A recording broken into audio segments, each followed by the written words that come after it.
Hey, SMS Reviews is here, and I am back to do a review, and it is for the Croods New Age. Now, I know I said I was going to take a bit of a vacation, but honestly, I just felt like I wanted to get this review done. I was going to do it before Christmas, didn't come out in the end, so let's review the Croods too. So, I have, as you can see, I own the original Croods.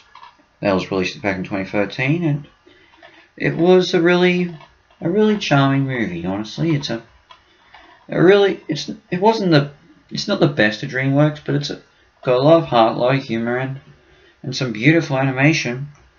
So when I heard there was going to be a sequel, I got excited. Although, this movie's had a very troubled development because they had to scrap the original idea for the movie and restart in a whole new direction.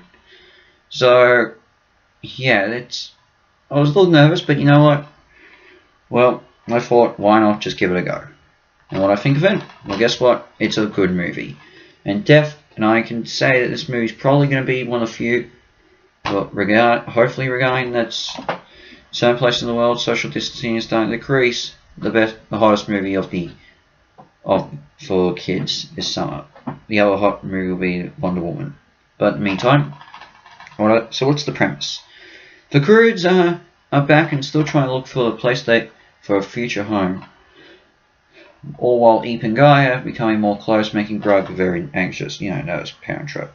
But one day Grug finds a giant fence, and on the other side is this luscious farmland full of food and plants and all that, ready for them to live in. Turns out that's where they're not the only ones living there. They meet the Bettermans, a family of more civilized people who actually know Guy's family from years ago.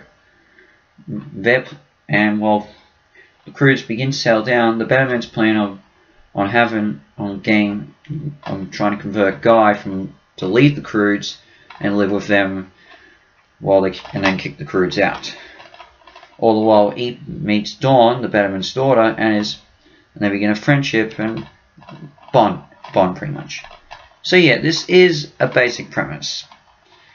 And it does recycle some of the elements from the first movie, but at the very least, it does still create expand the world of the Croods, which was probably one of its best things in the original movie. So what does work? Well, the animation. The animation in the first movie was absolutely amazing, especially the backgrounds, and this movie keeps it up, keeps it high. It keeps up standards, and the increased technology makes it great. The animation of the characters are great. These are still very unique designs for cave people, and they end up working well. Even the Bettermans look pretty good. The voice acting is perfect. Look at the cast you've got. You've got Nicolas Cage, Ryan Reynolds, Emma Stone, Cloris Leachman, Peter Dinklage, Lisa Mann, Kelly Marie Tran. They're all great actors.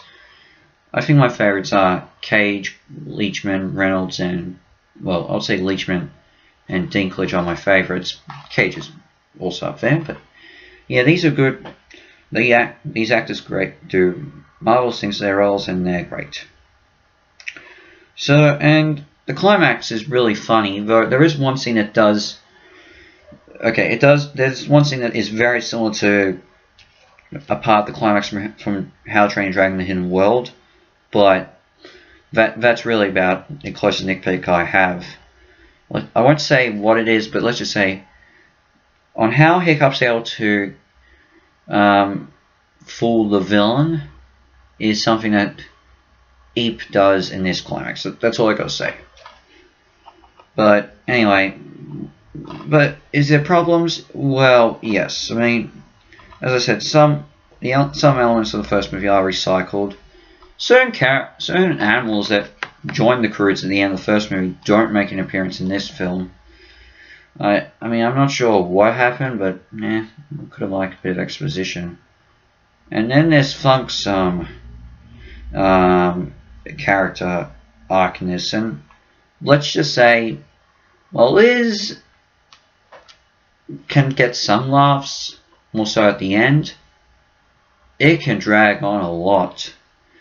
Seriously, all he is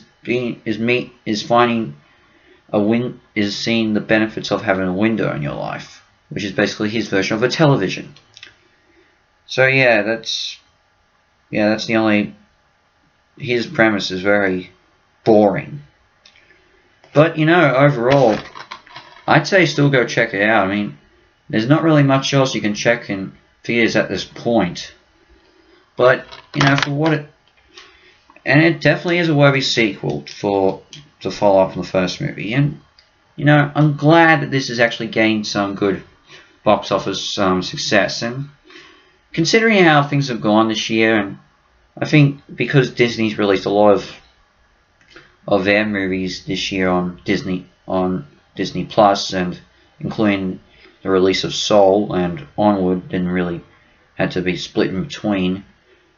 I think Dreamworks definitely will get should hopefully get a decent success rate at the box office along with Netflix and all that. So I just say give it a chance to watch it in theaters. Just stay safe is all I can say. And well, that's all I can say about the Croods: A New Age. It's a good kids movie. It gets a 7.5 out of 10 stars. So what's next? Well, Wonder Woman will be my next review, but I'm pretty sure it's going to be released at the start of next year. Actually, my review for it. I don't have any real plans of doing any videos after watching it tomorrow, but anyway, it's still. My next review will be Wonder Woman 1984. I say 1884. But in the meantime, Hazmat's Reviews is out. Catch you later for Wonder Woman. Ciao, and see you for New Year.